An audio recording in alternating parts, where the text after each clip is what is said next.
And then the coffee maker that broke, but I didn't really, I thought, well, maybe some things can be replaced, and so I put it in the garage. And then there were the clothes and the other items in the house that I thought would be good to donate.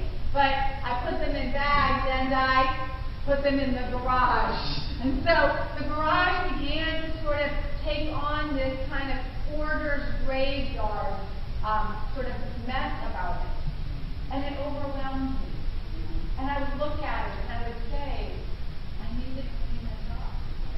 And I couldn't. Like, I was paralyzed as much to do that outward cleaning as I was to deal with inside turmoil.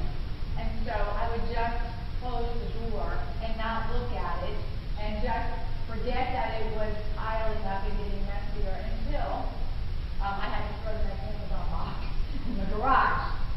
And so that was sort of the state of things. And after about 2 years in this parish, and the ongoing struggles in my marriage, I just started to feel hopeless.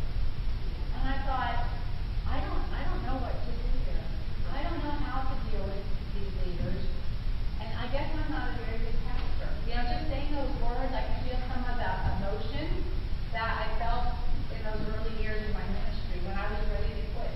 I thought, I guess I just need to go back to working for corporate America, which is what I had done before I went to seminary.